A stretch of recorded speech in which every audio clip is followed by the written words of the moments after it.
સુરતથી કિમ 4 રસ્તા ખાતે રિક્ષા ચાલકો હડતાળ પર ઉતર્યા। કોસંબા પોલીસની પાલોદ આઉટ ચોકીની બહાર બેસી ગયા। કિમ 4 રસ્તા ખાતે રિક્ષા સ્ટેન્ડ ન હોવાથી રિક્ષા ચાલકોને ભારે હાલાકી ભોગવવી પડી રહી છે। રિક્ષા ચાલકો રસ્તા પર ઊભા રહેતા પોલીસ મેમો ફટકારે છે। રિક્ષા ચાલકોની હડતાળથી મુસાફરોની હાલાકી। કોસંબા પોલીસે રિક્ષા ચાલકોને રિક્ષા સ્ટેન્ડ મળશે તેવી બાંહેધરી આપી। કોસંબા પોલીસની બાંહેધરીથી હડતાળ સમેટાઈ। રિક્ષા ચાલકોને સમજાવવામાં પોલીસ સફળ રહી।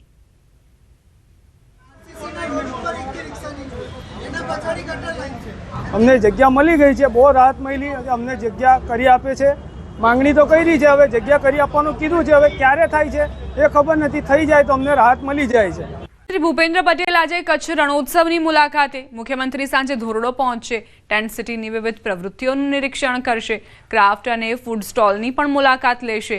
सफेद रણના સૌંદર્યનો આનંદ માણશે। સાંજે ભવ્ય સાંસ્કૃતિક કાર્યક્રમનું પણ આયોજન કરાયું છે। ગત વર્ષે 10 લાખથી વધુ મુલાકાતીઓએ રણોત્સવની મુલાકાત લીધી હતી। ભવ્ય સાંસ્કૃતિક કાર્યક્રમને નિહાળવા માટે મુખ્યમંત્રી અહીં પહોંચ્યા છે। કચ્છમાં રણોત્સવને તેઓ ખુલ્લો મૂકશે અને ત્યારબાદ પ્રવાસીઓ અહીં ઉમટશે રણોત્સવની મજા માણવા। सीएम टेंट सिटीનું પણ નિરીક્ષણ કરશે કે આખરે કઈ રીતે સુવિધાઓ પૂરી પાડવામાં આવશે મુલાકાતીઓને પ્રવાસીઓને। ક્રાફ્ટ અને ફૂડ સ્ટોલની પણ મુખ્યમંત્રી મુલાકાત લેવાના છે। સાંજે ધોરડો પહોંચીને અને ટેન્ટ સિટીની વિવિધ પ્રવૃત્તિઓનું નિરીક્ષણ કરશે। સફેદ રણના સૌંદર્યનો આનંદ માણશે। સાંજે ભવ્ય સાંસ્કૃતિક કાર્યક્રમનું પણ આયોજન કરવામાં આવ્યું છે। રાજ્યના નાયબ મુખ્યમંત્રી હર્ષ સંઘવી આજે બનાસકાંઠાના પ્રવાસે છે, ત્યારે વડગામમાં નાયબ મુખ્યમંત્રીએ ભવ્ય રોડ શો યોજ્યો। આ રોડ શોમાં હર્ષ સંઘવીને આવકારવા જનમેદની ઉમટી પડી। વડગામમાં અદ્યતન સરકારી લાઇબ્રેરીનું હર્ષ સંઘવીએ લોકાર્પણ કર્યું। આ લાઇબ્રેરીમાં 160થી વધુ લોકો વાંચી શકે તેવી વ્યવસ્થા કરાઈ છે। નાયબ મુખ્યમંત્રીએ કહ્યું, કોઈ પણ તકલીફ હોય ભૂપેન્દ્ર પટેલની સરકાર તમારી સાથે છે, એક ફોન કરજો, આવી જઈશ।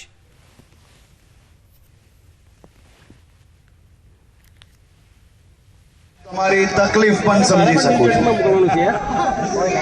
પરંતુ આપણે સૌ સાથે મળીને ક્યારેય કોઈ પ્રકારના આક્રોશમાં આવવાની જરૂર નથી।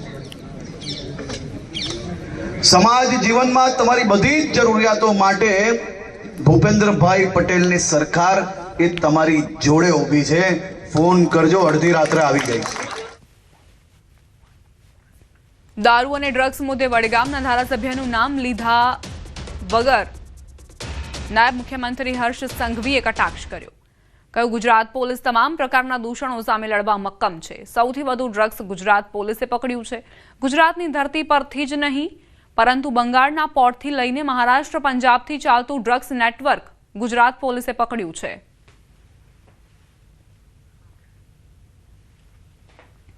માત્ર આ લડાઈ એ ડ્રગ્સ વેચવાવાળા પૂરતી જ નથી।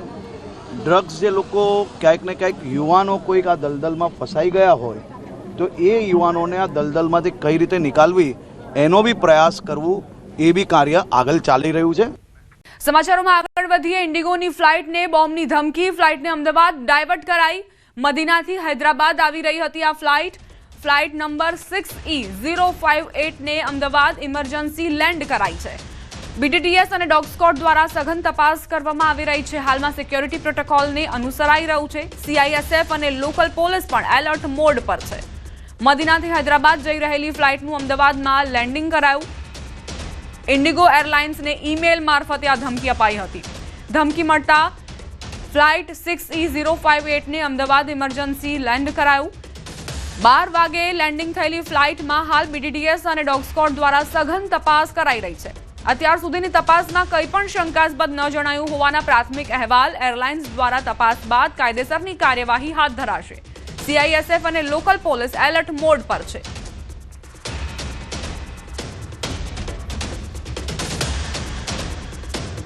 क्योंकि हैदराबाद एयरपोर्ट पे एक धमकी भरा ईमेल मिला जिसमें कि इस फ्लाइट को जैसे ही ये हैदराबाद में लैंड होगी इसको बॉम्ब से उड़ा देने की धमकी वाला एक ईमेल वहाँ पे प्राप्त हुआ, जिसके कारण इसकी एक इमरजेंसी लैंडिंग अहमदाबाद एयरपोर्ट पे हुई है और सभी जांच एजेंसियों के द्वारा इसकी जांच की जा रही है। सभी पैसेंजर्स की डिबोर्डिंग और चेकिंग की प्रक्रिया हाथ धरी गई है और इसमें हैदराबाद पुलिस के द्वारा तपास की जा रही है।